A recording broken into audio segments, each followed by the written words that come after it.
Do you want to try it? Always a provocative question in any context, and one containing an implicit dare. It was an inquiry from the New York Times about writing an opinion column online. The phrase penal servitude leapt to mind, spoken by a friend who was driven just short of the madhouse by agreeing to turn out a punishing number of newspaper columns, and at painfully close intervals.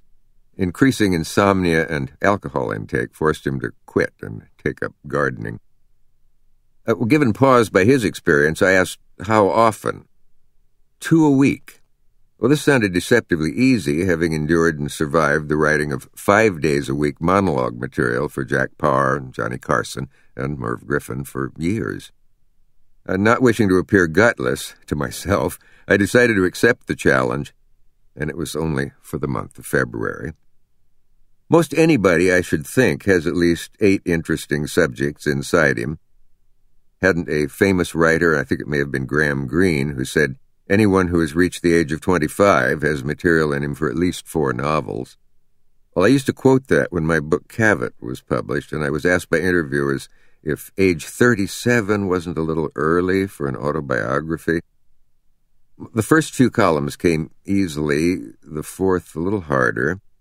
At 5, I sensed desperation, but managed to squeeze out the remaining 3. I had done it, and in fact found it surprisingly enjoyable. Once they were completed, looking back on that first 8 seemed like a piece of angel food cake, and I was glad to have added journalist to my image. And then the Times proposed that I sign on for a year, and I began to sweat. A whole year. The order now was down to 1 a week, and in my dreams the number 52 began to occur, made of concrete, 4 stories high, and marching toward me. A man I consider a real writer said, I don't envy you. I tried 30 columns a year once and nearly perished. Was this going to kill me? I really couldn't think what the next column would be, let alone the required string of them stretching far into the future. What else did I know?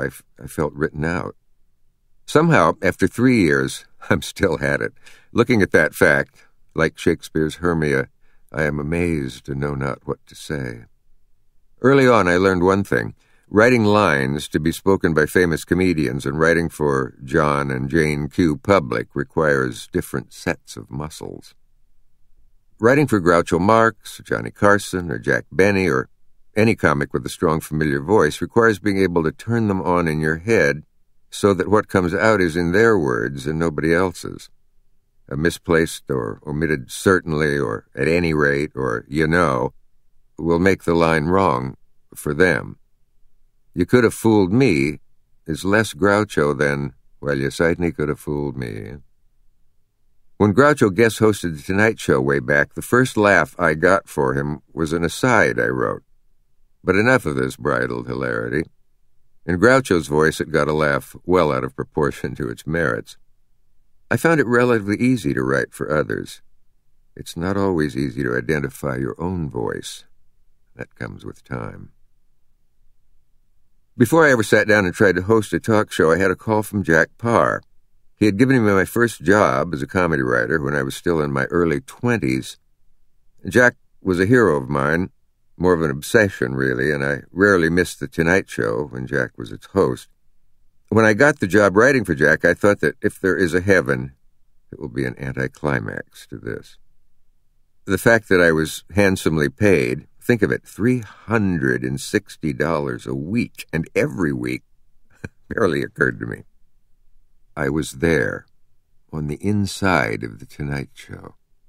I watched the show as it was taped every night, and then watched it again at home.